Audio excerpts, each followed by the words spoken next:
Ada dua alasan kenapa Ibu Nina Agustina sebagai Bupati Indramayu kekuasaannya harus segera diakhiri di pilkada tahun ini. Minimal ada dua catatan penting yang menjadi alasan saya tidak merapat ke kubu 03. Alasan yang pertama, Ibu Nina sebagai kepala daerah ini pantas untuk disematkan sebagai bupati yang solo karir. Kenapa? Berdasarkan regulasi yang ada, peraturan undang-undang kita, yang namanya bupati pasti ada wakil bupati dan dibantu oleh dinas-dinas teknis yang ada di bawahnya. Tetapi selama 3 tahun menjabat Ibu Nina di Indramayu, ini wakil bupati sengaja tidak difungsikan sebagaimana mestinya. Kita ketahui bersama bahwasanya tugas wakil bupati ketika ada perintah atau rekomendasi langsung dari pimpinannya, yakni adalah bupatinya. Ketika tidak ada perintah atau rekomendasi dari bupatinya, maka dipastikan wakil bupati tidak akan bisa bekerja. Apalagi kemudian alat penunjang untuk bekerjanya wakil bupati, berdasarkan informasi yang saya terima, itu semuanya dicabut dan ditarik. Sehingga sangat tepat ketika Mas Luki Hakim ketika masih menjadi wakil bupatinya Ibu Nina itu mengundurkan diri daripada makan gaji dari uang rakyat tetapi dia tidak bekerja, maka sangat elok dan sangat bijak Mas Luki mengundurkan diri sebagai wakil bupati. Alasan yang selanjutnya, sampai hari ini masih banyak kepala-kepala dinas yang secara jabatan itu dirangkap oleh satu orang, seperti di BKPSDM, kepala dinasnya dirangkap oleh Dr. Deden yang dalam waktu yang bersamaan itu masih menjabat sebagai kepala RSUD Kabupaten Indramayu, dan di beberapa dinas yang lain itu dirangkap oleh camat-camat yang ada di Kabupaten Indramayu. Dengan alasan itu sangat layak kemudian Ibu Nina disematkan sebagai bupati yang solo karir dalam memimpin Kabupaten Indramayu.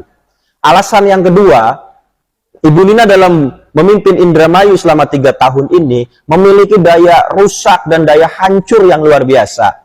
Kita lihat kawasan wisata yang ada di Bojongsari. Zaman dulu Bojongsari itu menjadi sentra ekonomi selain sentra wisata. Kenapa? Banyak lalu lalang penghujung, ya, pengunjung datang ke situ baik dari Indramayu ataupun dari luar Indramayu, sehingga memantik perekonomian lokal. Banyak masyarakat yang mendagangkan barang jualannya di situ sehingga ekonominya berputar.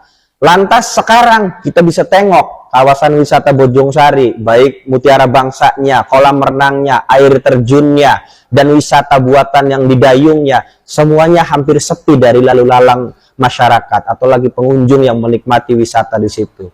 Selanjutnya, kenapa Ibu Nina daya hancurnya luar biasa?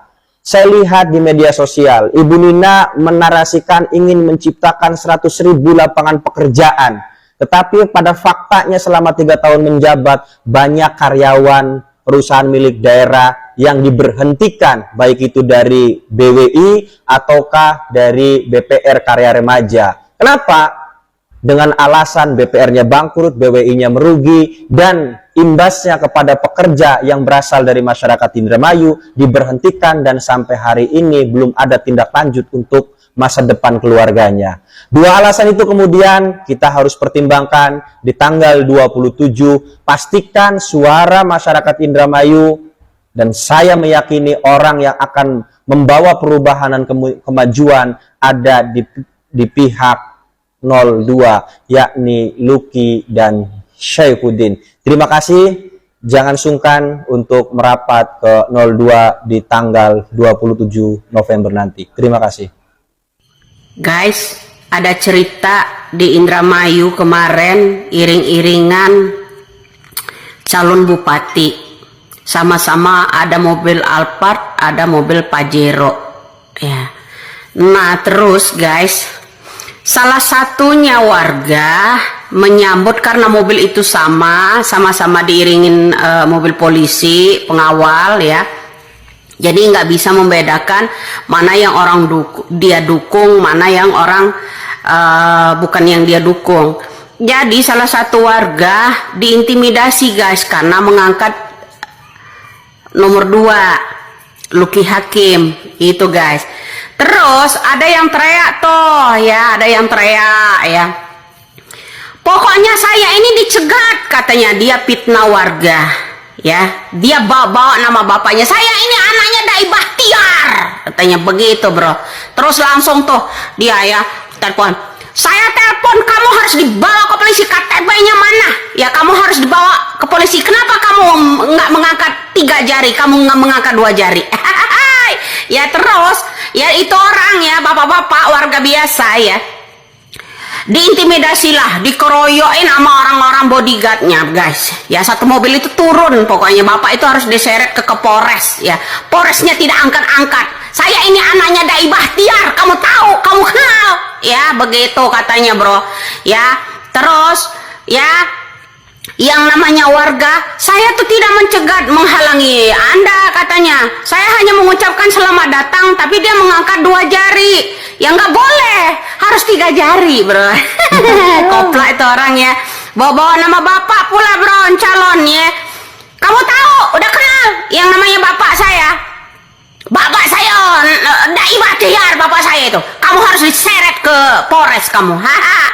Keren kali bro hukum di Indonesia ini. Warga biasa aja minta calon, minta dukung lagi, kamu mau minta maju lagi, terus kamu intimidasi warga. Ngaca. Yang ngaca. Yang namanya orang mau milih siapa dan itu hak orang. Ya, terus kamu kalau mau dipilihin arogan seperti itu, mana mau rakyat. Terus apa hubungannya? Ya, yang namanya rakyat dengan angka 2 jari dengan 3 jari. Ya, dibilang itu orang menghalangi dia, langsung berhenti menghalangi dia. Jalan yang lain mah jalan-jalan aja nggak ada terhalang dengan angkat jari dan 2 jari bro.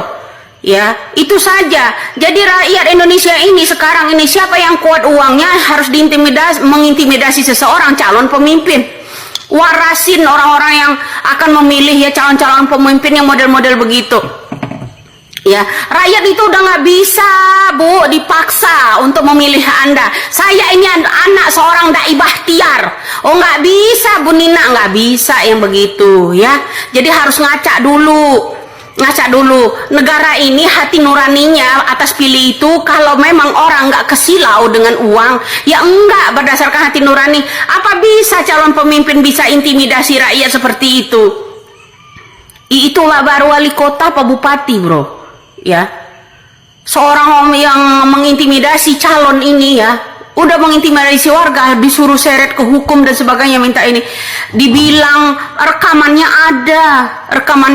ada, segala macam ada di situ. Mobil sama, ya kan warna. Tapi yang namanya rakyat biasa nggak bisa membedakan antara Pajero dan Alphard, begitu doang. Bedanya sama-sama diiringin polisi. Kalau memang Anda itu dicegat, dihalangi sama orang, tentu yang lebih awal turun pastilah yang namanya polisinya, mobil polisi, ya pengawal kalian. Yang nggak masuk akal, Bu, ya ucapannya itu. Ya, yang begini-gini nggak susah orangnya susah memviralkannya. Jadi di sini rakyat harus tahu, ya siapa calon pemimpin itu yang layak. Ya, yang layak atau tidak layak itu. Di situ kalau belum apa-apa juga ya rakyat udah harus diseret ke Polres lah apalah. Kalau memang Anda itu dicegat tuh polisi lebih dulu turun ya, karena angkat tangan 2 jari Anda mau polisikan orang, salam waras saja Bu ya. Nggak bisa kamu baru kenal saya ya, saya ini anaknya Dai Bahtiar ya, nggak bisa begitu bro ya. Itu kalau orang ya, kenapa orang Indonesia ini kalau ada seseorang cucu Dai Bahtiar atau anak Dai Bahtiar harus tunduk gitu. Tuhan rakyat ini bukan yang namanya seorang keluarga Dai Bahtiar ya. Tuhan mereka yang harus tunduk itu, tapi berdasarkan pemilih hati nurani mereka yang tentuin. Karena maklumin orang yang namanya orang deso yang nggak bisa bedain mana mobil Alphard hitam, mana yang mobil Pajero hitam. Ya, sama-sama hitam, sama-sama dikawal polisi, belakangnya sama-sama Avanza. Jadi begitu, ya nggak perlu intimidasi rakyat. Inilah kalau calon pemimpin yang suka mengintimidasi, bawa-bawa nama bapak pula kau. Belum kenal kamu dengan ayah saya, bapak saya, ya seorang Dai Bahtiar. Negara kita ini punya hukum. Meskipun Anda anak Dai Bahtiar sekalipun, ya, emang nggak bisa hakim, jaksa, ya, nyentuh hukum, kebal hukum. Kau kira kebal hukum? Semua hukum-hukum itu bisa dibeli. Menurunkan, ya, bodyguard seorang itu, orang badan gede-gede, ya, untuk keroyok seret-seret yang namanya bapak-bapak rakyat biasa. Salam waras saja. Negara kita terancam sekarang ini loh sama orang-orang begini. Kalau yang namanya bapaknya kuat, kalau yang namanya anaknya mencalon atau cucunya mencalon, selalu bawa-bawa nama-nama orang tua, ya toh, bawa-bawa nama orang tua, ancam-ancami rakyat. Salam waras aja. Yang begini tuh nggak direspon sama orang-orang.